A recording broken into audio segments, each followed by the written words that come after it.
एक समय की बात है, एक गांव के किनारे एक तालाब हुआ करता था। उस तालाब में बहुत सारे मेंढक रहते थे।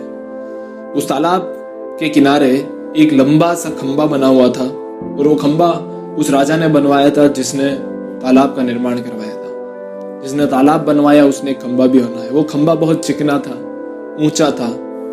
उस खंबे को देखकर वहां पर सारे जो मेंढक थे वो ये सोचने लगे एक दिन कि क्यों ना हम सभी एक कंपटीशन रखें, एक प्रतियोगिता रखें कि जो भी उस खंबे पर सबसे पहले पहुंचेगा और चढ़कर बताएगा वो उस प्रतियोगिता को जीत लेगा, उस कंपटीशन को जीत लेगा। सभी की रजामंदी के बाद ये डिसाइड हुआ कि एक दिन कुछ दिनों बाद कंपटीशन रखा जाएगा और मेंढकों की रेस होगी। सभी मेंढक, जो भी मेंढक पार्टिसिपेट करना चाहते हैं, जो भी भाग लेना चाहते हैं, उसमें भाग लेंगे और रेस शुरू करेंगे। कुछ दिन भी थे, आखिर फाइनली वो रेस का दिन आ गया। उस रेस के दिन आसपास के जो भी लोग का दोस्तों मतलब जो भी मेंढक थे दूसरे रेस के दिन वो भी आए थे, जो कंपटीशन में भाग लेना चाहते थे। उन सभी ने रेस स्टार्ट होने से पहले सोचा कि ये खंबा बहुत ऊंचा है, ये खंबा बहुत चिकना है। कुछ ही देर में रेस शुरू होती है और फाइनली सभी भाग दौड़ में लग जाते हैं। चढ़ने की कोशिश करते हैं, फिर धीरे धीरे गिरने भी लगते हैं, चढ़ते हैं, गिरते हैं, चढ़ते हैं, गिरते हैं, चढ़ते हैं, गिरते हैं। ये सिलसिला ऐसे ही चलता रहता है। बहुत देर हो जाती है लेकिन कोई भी उस खंबे पर पहुंच नहीं पाता और सभी लोग हैरान हो जाते हैं कि आखिर ये रेस को जीतेगा कौन।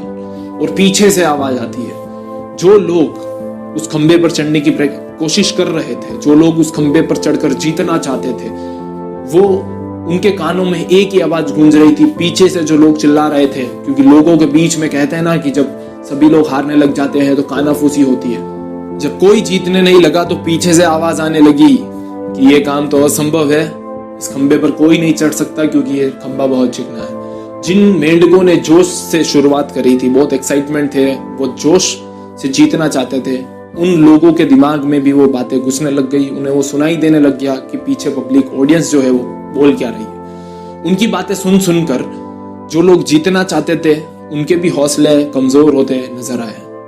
बहुत देर बीत गई, फिर एक छोटा सा मेंढक कोशिश करते करते उस खंबे पर पहुंच जाता है और जीत जाता है। सारे मेंढक देखकर हैरान एक मिनट के लिए कि ये क्या हो गया, साले हम नहीं कर पाए तो एक छोटा सा टिड्डा सा मेंढक कैसे कर लिया, हमसे छोटा मेंढक हमसे आगे कैसे बढ़ गया। सभी लोग इकट्ठे हो जाते हैं और उसकी क्लास लेने के लिए सभी तैयार। जैसे ही वो नीचे उतरता है और उन मेंढकों के बीच में आता है, सारे मेंढक चारों तरफ उसे घेर लेते हैं और उससे सिर्फ एक सवाल पूछते हैं कि आखिर तूने ये किया कैसे। हम नहीं कर पाए, हम नहीं चढ़ पाए इतने इस चिकने खंबे पर, आखिर तूने ये काम कैसे कर लिया। तो एक और भीड़ में से एक आवाज आती है कि उस छोटे से मेंढक से क्या पूछते हो रे, वो मेंढक तो बहरा है। क्या आवाज आई? उस छोटे से मेंढक से तो क्या पूछते हो, वो मेंढक तो बहरा है। मतलब जो नेगेटिविटी वहां पर फैल रही थी वो उसने नहीं सुनी, वो उसने कुछ भी नहीं सुना। उसका जो एम क्लियर था कि उसे उस खंबे पर पहुंचना है, रेस को जीतना है, विनर बनना है और आगे बढ़ना है। उसको बस ये ध्यान था, क्योंकि वो बहरा था। दूसरों की नेगेटिविटी, दूसरों की पॉजिटिविटी वो क्या सुनता, दूसरों का नजरिया वो क्या देखता। बस उसे तो अपने लक्ष्य पर पहुंचना था, वो पहुंच गया। दोस्तों, इस कहानी के थ्रू बस मैं आपको यही मैसेज देना चाह रहा हूं कि हम भी हमारी सोसाइटी में इसी नेगेटिविटी से भरे हुए। जब हम कोई काम स्टार्ट करते हैं, अपनी लाइफ में बड़े बड़े सपने देखते हैं और उसे पूरा करने के लिए जब स्टेप उठाते हैं तो बहुत सारे लोग ऐसी नेगेटिविटी भर देते कि ये काम तू नहीं कर सकता, असंभव है, तू नहीं कर सकता, कोई नहीं कर पाया तो तू क्या कर पाएगा। इतनी सारी नेगेटिविटी सुनकर हम अपने आप को बहुत ही कमजोर महसूस करने लग जाते हैं। हमारे अंदर जितनी एबिलिटी होती है, जितनी काबिलियत होती है, जितनी पावर होती है, हम उसे भूल जाते हैं और लोगों की नेगेटिविटी हमारे दिमाग में छपने लग जाती है और अपने हौसलों को हम कमजोर कर देते हैं, तोड़ देते हैं और हमारी लाइफ के साथ हम खिलवाड़ करते हैं, कॉम्प्रोमाइजेस करते हैं, हमारे सपने को हम लोग अधूरा छोड़ देते हैं और हम चुपचाप बैठकर एक नॉर्मल सी जिंदगी जीने लग जाते हैं। मैं आपको बस एक ही मैसेज देना चाहता हूं कि आपको अंधा और बहरा बनना पड़ेगा।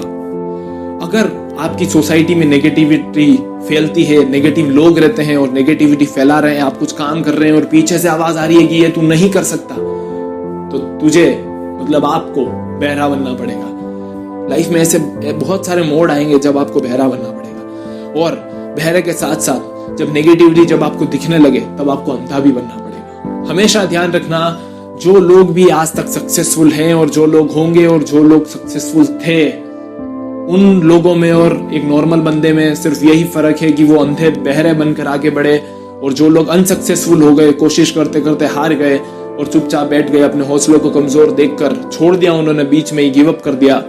दोस्तों याद रखना, वो लोग अंधे बहरे बनकर उन्होंने सफलता को हासिल किया है, और अगर हम अंधे बहरे लाइफ में नहीं बनते हैं तो हम अपनी सफलता को हासिल नहीं कर सकते, अपनी सक्सेस को कभी गेट नहीं कर सकते। तो गाइस, अंधा और बहरा बनना भी बहुत जरूरी है, इसीलिए make yourself and never give up.